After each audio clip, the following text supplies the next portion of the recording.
It's Thursday, April 13th, 2023. Let's talk about the news. From the Associated Press, airstrikes on Myanmar village feared to have killed 100. Myanmar's military launched airstrikes on a crowd of people gathering outside an office belonging to the country's opposition movement, killing as many as 100 people, many of them children.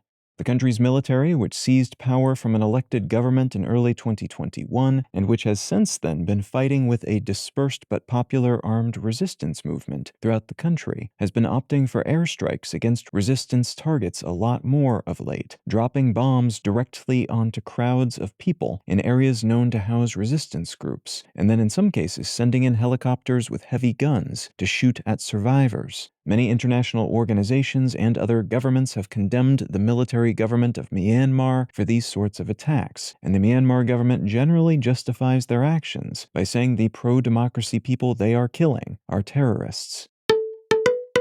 From the New York Times, EPA lays out rules to turbocharge sales of electric cars and trucks. The Biden administration has proposed new climate regulations that would have the net impact of ensuring that 2/3 of new passenger cars sold in the U.S. are electric by 2032, up from just 5.8% in 2022, and that about a quarter of new heavy-duty trucks sold in the U.S. are electric by 2032, up from just 2% in 2022. These new regulations would accomplish this dramatic shift in less than a decade by requiring new pollution standards for cars and trucks beginning in 2027. The U.S. Environmental Protection Agency can't directly mandate a certain percentage of vehicles sold BEVs, but it can limit the amount of pollution produced by the whole of a carmaker's vehicle portfolio. Thus, the idea is to dramatically truncate the amount of pollution carmakers can generate overall, which will in turn necessitate that most of what they sell are EVs from that point forward, to keep their numbers under those limits and stay on the right side of regulators.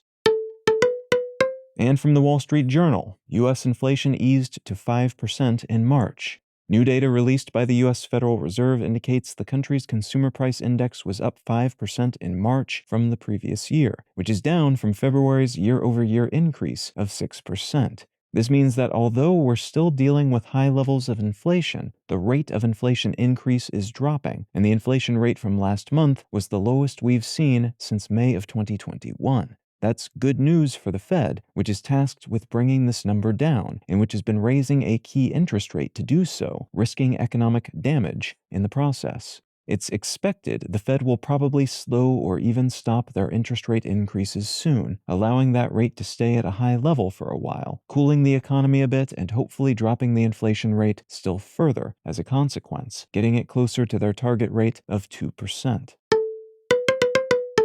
If you're finding some value in One Sentence News, consider leaving a quick review wherever you get your podcasts and/or sharing the show with a friend. You can find out more about this show or subscribe to the email version at onesentencenews.com. And you can support this and other related projects, like the Let's Know Things and Brain Lenses podcasts at understandery.com.